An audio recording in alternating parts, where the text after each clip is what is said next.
Somos un grupo de amigos que se acompañan hacia el destino. Buscamos despertar el interés por todo lo humano y custodiarlo. Buscamos ir al fondo, vivir con un sentido. Porque al final solo hay dos cosas de las que vale la pena hablar: el objetivo de la vida y el camino para llegar, la meta y el camino. Yo soy el camino, la verdad y la vida. Camino hacia el destino, un podcast de Litere Communionis.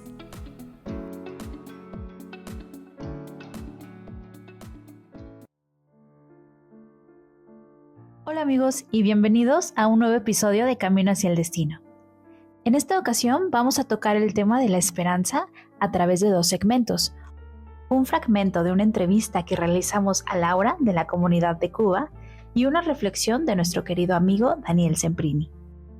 Y para finalizar, Ruth nos trae una propuesta para vivir en comunión las próximas vacaciones de verano. Comenzamos.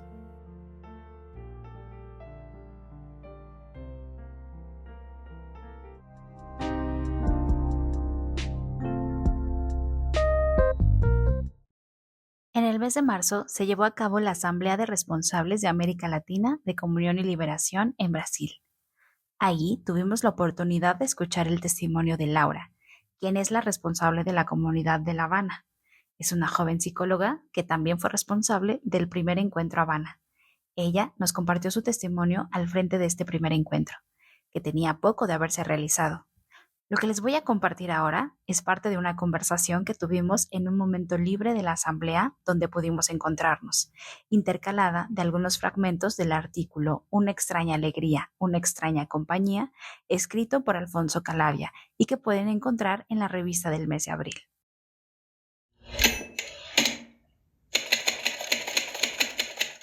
Cuando pase este momento de dificultad, podremos hacer grandes gestos que nos permitan testimoniar más públicamente lo que nos ha sucedido, decían algunos.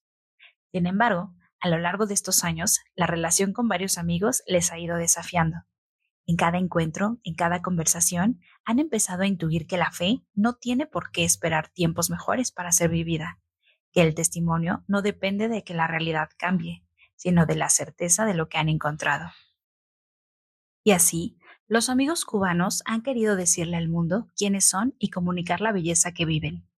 Tanto es así que el sábado 1 de marzo del 2025 se celebró en la capital de Cuba el primer encuentro Habana, en la puerta principal del Centro Cultural Félix Varela. Justo enfrente de la entrada a la bahía, se podían leer las palabras de Pavese que han servido de lema para el encuentro. ¿Acaso alguien nos ha prometido algo? Entonces, ¿por qué esperamos? ¿Por qué hablar de esperanza en un país donde hablar de ella puede ir en contra de toda lógica?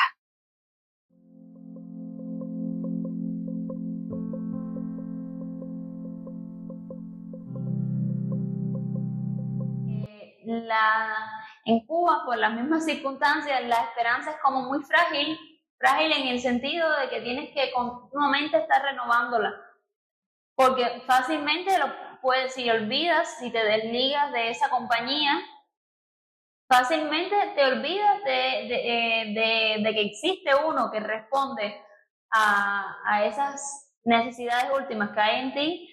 Y finalmente te sumerges en la vorágine de situaciones adversas, tristes, dolorosas que vivimos y simplemente, empecemos a vivir la realidad como cualquier otro de la sociedad cubana, que escuchamos mucho en el ambiente incluso de la iglesia, que en Cuba hay mucha desesperanza y en realidad es así, porque la gente que no tiene fe, como nosotros, pone su esperanza en el desarrollo económico, en el cambio político, en el mejoramiento de la vida en general, ¿no? de las condiciones de vida, y como no la encuentra, la única opción que encuentran es la de irse, la de emigrar.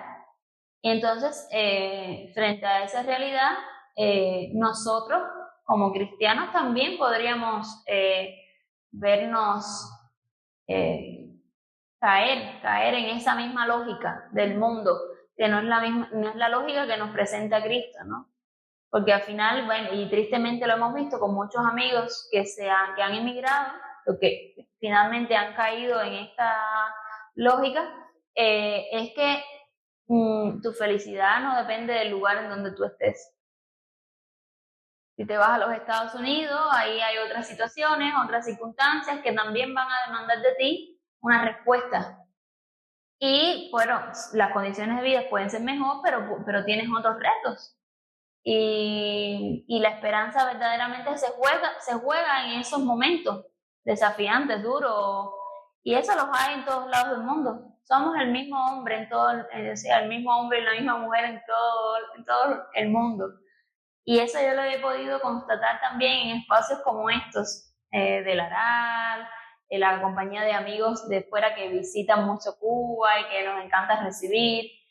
Lo he palpado en esto, o sea que son las mismas preguntas, son las mismas necesidades, son las mismas pretensiones, ¿no?, de la vida. Esperamos lo mismo. Y al final, lo que nosotros queríamos transmitir con Encuentro Habana es que la esperanza no está en un lugar, sino la esperanza que está en alguien. Y la esperanza es parte de nuestra naturaleza. Así poníamos al título del encuentro, con la frase de Cesare Pavese: ¿acaso alguien nos ha prometido algo? Entonces, ¿por qué esperamos? O sea, esperamos porque es constitutivo de nuestra humanidad, esperar. Y queríamos mostrar a todos que vale la pena esperar en Cristo. Ahora me pregunto, ¿cómo se puede vivir la esperanza en el día a día? Me parece que cuando menos te das cuenta, de nuevo estamos inmersos en la mentalidad común, como nos contaba Laura. Hasta pareciera inevitable. ¿Cómo se puede esperar en Cristo?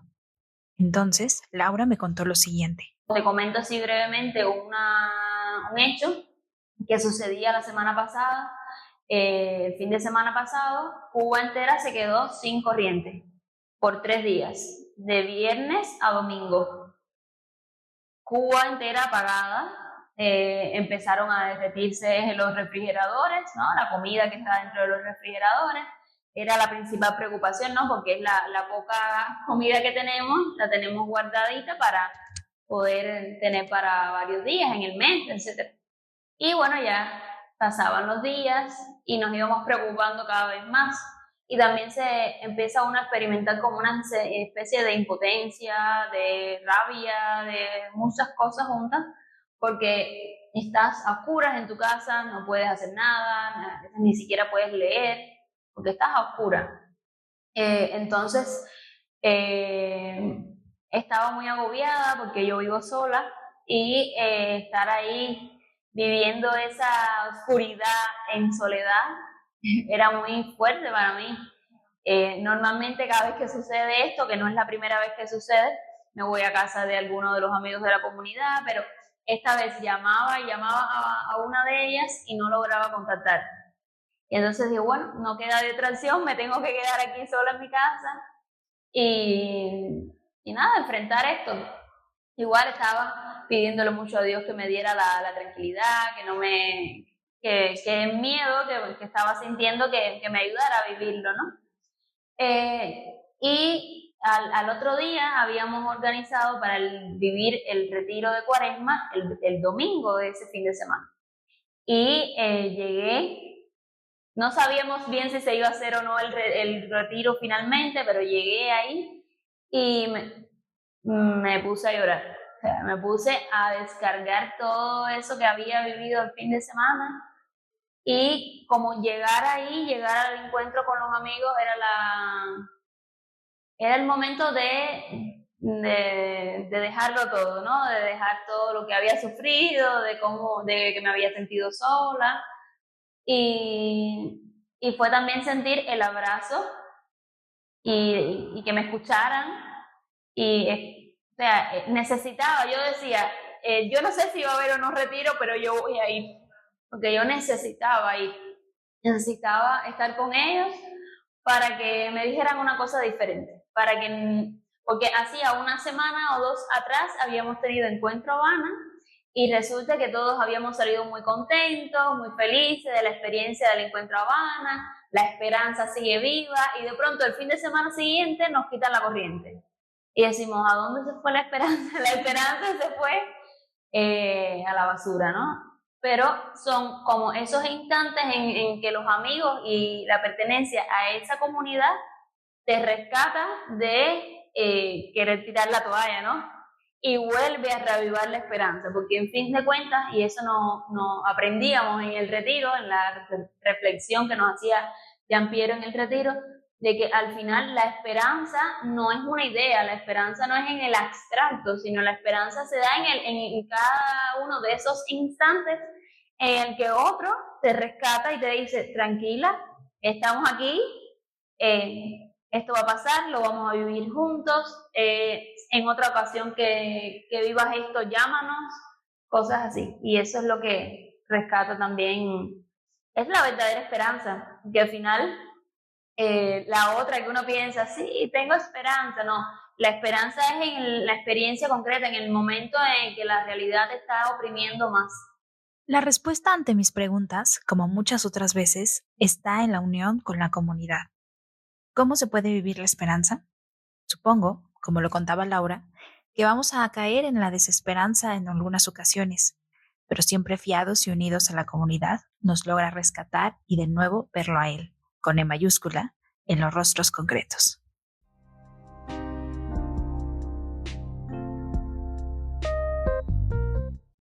¿Cuál fue el verdadero problema que tuvo Judas con Cristo para entregarlo y traicionarlo? Daniele nos comparte una reflexión acerca de esto y cómo se asemeja a nuestras vidas, donde el problema en realidad es en dónde ponemos nuestra esperanza.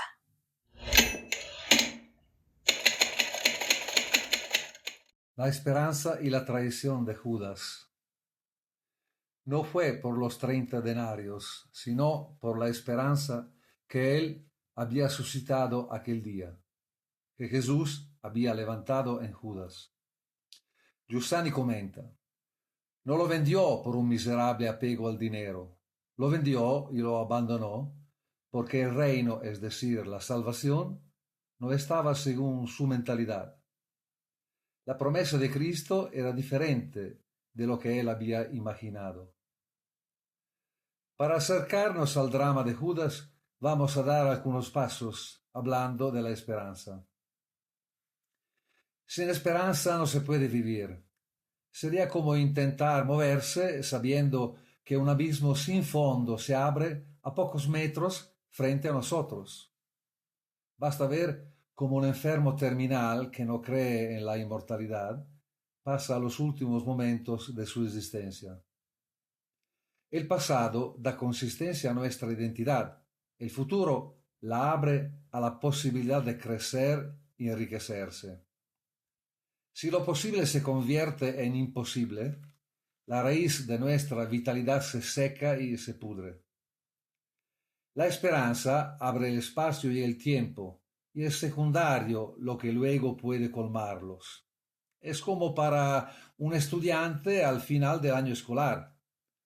No importa lo que haga durante las vacaciones tan esperadas. Lo importante es que las puertas del tiempo libre se hayan abierto de par en par.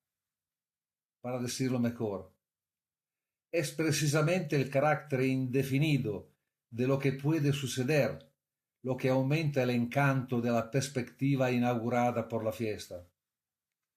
Si la esperanza se concentra en un objeto bien definido, es casi más espera que esperanza, en el sentido de que entre yo y el objeto que está a punto de venir, hay un espacio mensurable de un tiempo de espera. Esperanza no. Es mucho más intensa cuando no esperas nada, en el sentido de que no tienes delante algo preciso como objeto de tu deseo. Pero el horizonte permanece limpio, abierto, imprevisible y vago. Esperamos lo que sea posible, un abanico indefinido de posibilidades que en conjunto dan al futuro una atracción irresistible, la promesa de la felicidad. Todo esto con dos condiciones. La primera es que el contexto de esta expectativa no sea tan negativo o problemático como para incrustar en el alma el miedo de que el mañana solo empeore hoy. En este punto, la esperanza se ahoga y coincide con una creciente preocupación que, en lugar de avanzar, se aferra al presente en un ansioso intento de aprovecharlo al máximo. La segunda condición es que las razones de esperanza sean más fuertes que los obstáculos que se pueden prever en el camino a seguir. Un optimismo genérico, tal vez ligado a un temperamento positivo, es absolutamente insuficiente para conservar la esperanza en medio de las pruebas que la realidad inevitablemente pone en el camino que estamos recorriendo. Puesto que el contexto del que hemos hablado no puede estar exento de problemas, incluso graves, tanto a nivel personal como común, es necesario encontrar fundamentos sólidos para la esperanza que nos mueve, que, como mínimo, deben ser proporcional a la carga que estamos llamados a soportar. De lo contrario, nuestra actitud esperanzada sería irrazonable, como la de un general que libra una guerra contra un ejército mucho más audaz y equipado que el suyo. No sería un hombre que ama el riesgo, sino un hombre imprudente que juega. Y aquí volvemos a Judas. ¿Qué esperaba él de Cristo? ¿Y qué razones tenía para esperarlo con certeza? Como recuerda Giussani, Iscariote no siguió a quien lo había llamado junto con los otros 11, porque esperaba hacerse millonario, aunque los evangelistas nos recuerdan que Judas guardaba el tesoro común y le gustaba guardar un poco de dinero por sí mismo. El horizonte que Cristo había abierto ante sus ojos era mucho más atractivo y vasto, definido e indefinido al mismo tiempo. Era el de participar con sus compañeros en el gobierno de un reino poderoso, con Jesús como Rey Mesías, un reino que, además de comenzar con la liberación del yugo de los romanos, conquistaría una hegemonía indiscutible sobre todos los demás reinos de Oriente, como se había predicho en las palabras de varios profetas. El éxito alcanzado por Cristo hasta su entrada triunfal en Jerusalén fue notable y nada sugería el final que realmente tuvo lugar. Los complots contra la comunidad del Nazareno eran conocidos por los apóstoles, pero nos asustaban demasiado, sabiendo que la mayoría de la gente estaba con Jesús y colgaba de sus labios. ¿Qué podían hacer los escribas y doctores de la ley contra la masa del pueblo que, habiendo visto el bien y los milagros obrados por Cristo, lo consideraba el profeta que había de venir y lo seguían con entusiasmo? Las razones de la esperanza de Judas, por lo tanto, estaban bien fundadas. ¿Cuándo se rompió y desapareció de su corazón la esperanza que tenía en su Señor? ¿Qué causó la desilusión que llevó a Judas a traicionarlo y venderlo a los sacerdotes? La canción de la que se ha tomado el título y el verso inicial nos recuerdan que su reino no había llegado. Es verdad. Después de 3 años, Jesús no había elaborado ningún plan definitivo para completar la obra para la que parecía haber venido. Fueron a Jerusalén para la Pascua, pero ¿para hacer qué? El drama del cambio drástico que se produjo en el corazón de Iscariote debió suceder en esos momentos, justo antes de la última cena, tal vez cuando el Mesías Jesús hizo un gesto que a los ojos de Judas apareció como la revelación de la vanidad de sus aspiraciones terrenales de poder. Cristo, lavó los pies de Pedro y de sus amigos. Si Pedro mismo no quería que se los lavaran, imagínense el escándalo que sufrió nuestro amigo, empeñado en imaginar a Jesús como un emperador que desde la altura de su majestad olímpica mandaba y gobernaba el mundo entero con un dedo. No, era demasiado. Aquel a quien había seguido durante tanto tiempo no era en absoluto el Mesías que había esperado y soñado. Un Mesías que se inclina sobre sus discípulos y se comporta con ellos como el último de los siervos. Las sospechas que habían agitado su alma de día y de noche se habían convertido en certeza. El Nazareno era un impostor o un loco y por lo tanto merecía morir. Como sugiere agudamente la canción citada, Judas traicionó porque se sintió traicionado primero por Jesús. Fue una especie de venganza. Más radical es la esperanza que uno pone en algo o en alguien, y más devastadora es la decepción que agarra a uno cuando ella se derrumba. Judas lo había apostado todo en Jesús, pero su esperanza en él se encerró en el límite de su medida, en lugar que abrirse al más prometido por Cristo y que él no podía imaginarse. Moraleja de la historia, que no es un cuento de hadas, sino el drama de la Semana Santa. Nuestro corazón espera lo que se puede llamar sintéticamente felicidad. ¿En qué consiste esta? No puede ser determinado por nosotros, según nuestra propia imaginación, sino solo por aquel que nos creó y nos alcanzó haciéndose hombre para acompañarnos en el cumplimiento de nuestro destino.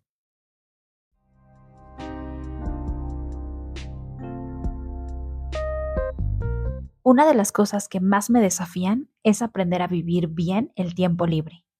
Don Giussani decía que es precisamente en el tiempo libre donde podemos descubrir quiénes somos realmente y dónde está nuestro corazón. Ante esto, el movimiento nos propone pasar unos días juntos como comunidad para verificarlo.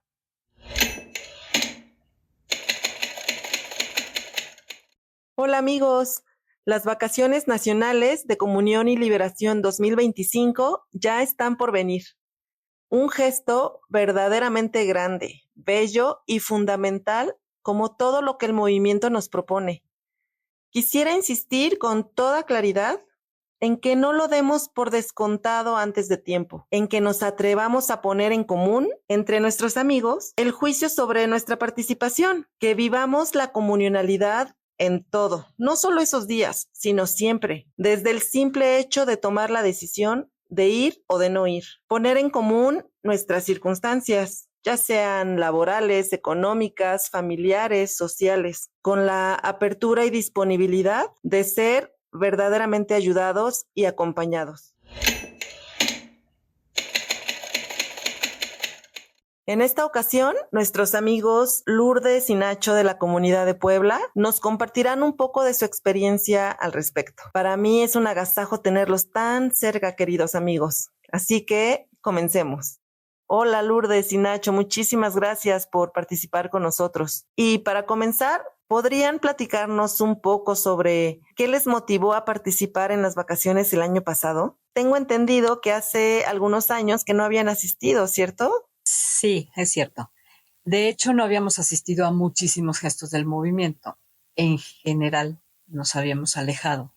Fuera de los ejercicios y esto, participábamos muy poco. Invitaron a Marilu, mi hija, que es misionera de la Fraternidad de San Carlos, a acompañar a los jóvenes en las vacaciones. Y eso nos animó no solamente a ir nosotros, sino a invitar a nuestros hijos, y todos respondieron rápidamente que sí, por el incentivo de estar con ella un tiempo más que los 15 días que nos correspondían cada 2 años, ¿no? Luego, ya estando ahí, porque fueron Monse, nuestra hija, y Santiago, y la novia de Santiago. Y cuando veía sobre todo la cara de Yoko, la novia de Santiago, muy sorprendida porque te encuentras a los amigos que no habías visto en muchísimos años, todas estas cosas, ver su cara de sorpresa porque descubría que había una comunidad, a mí me pareció maravilloso. ¿Cómo describirías la comunionalidad que se experimenta durante estos días?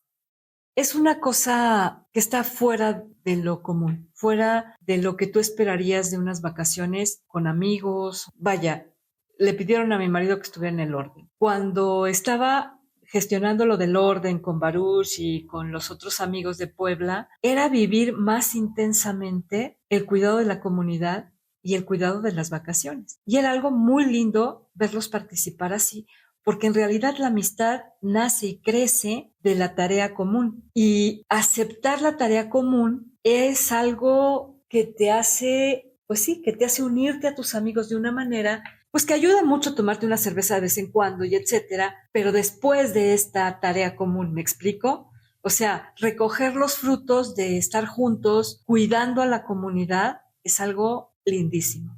Ahora, Monseñor Giovanni Pacossi, del clero de la Arquidiócesis Metropolitana de Florencia, obispo de San Miniato, y además es el responsable del Movimiento de Comunión y Liberación para América Latina, y además tenemos la gracia de que sea el visitor de CL México, es decir, nuestro visitor, estará acompañándonos este año en nuestras vacaciones.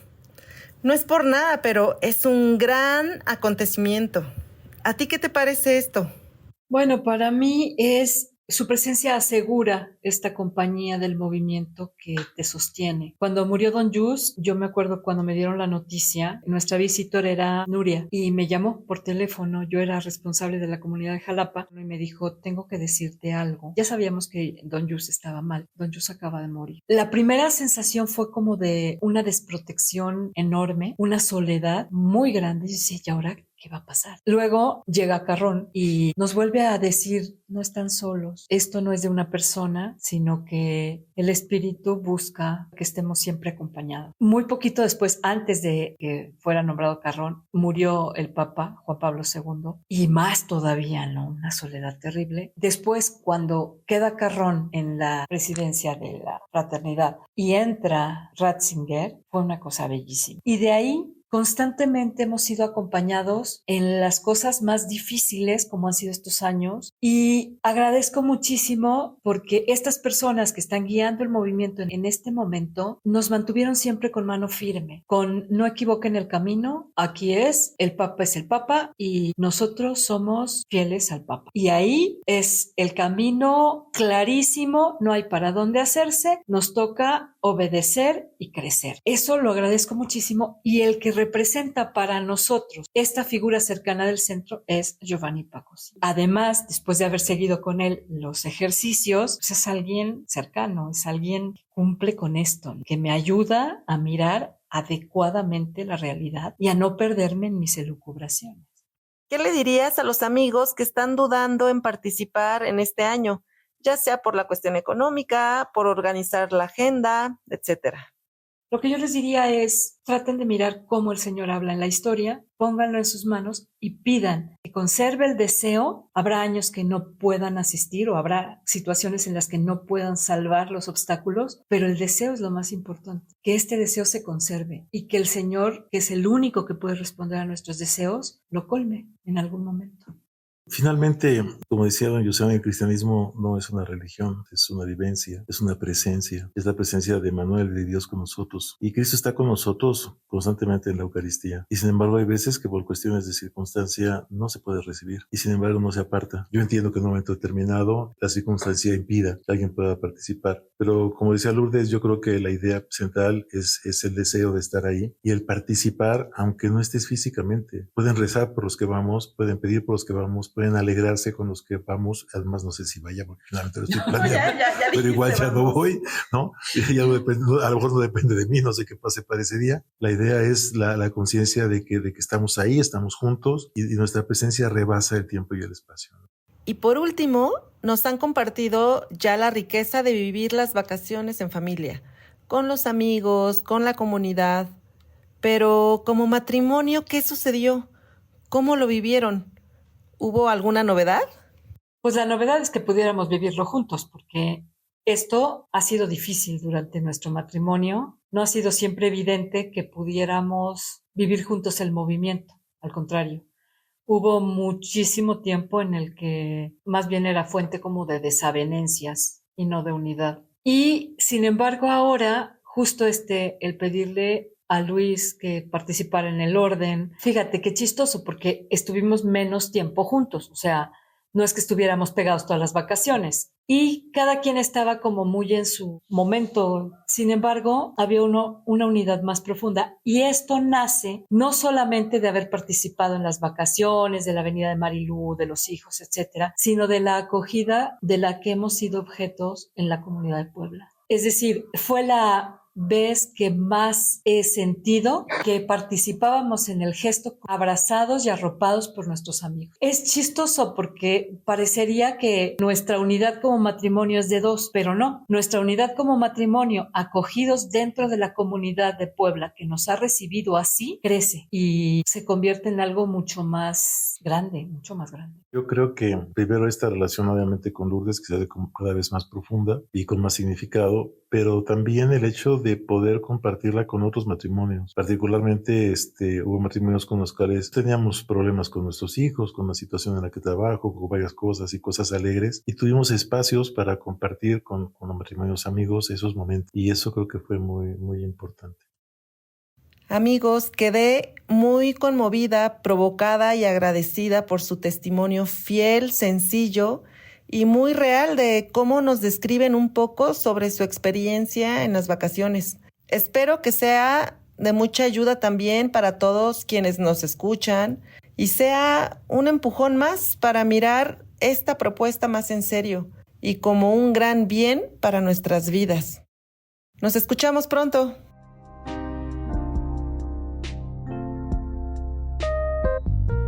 Amigos, muchas gracias por escucharnos.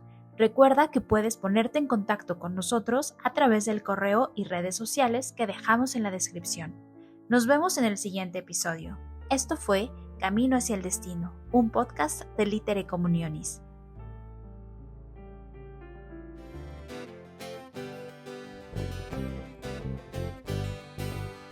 No te das cuenta que ya llegaste aquí, donde el cielo es azul y cada cosa canta.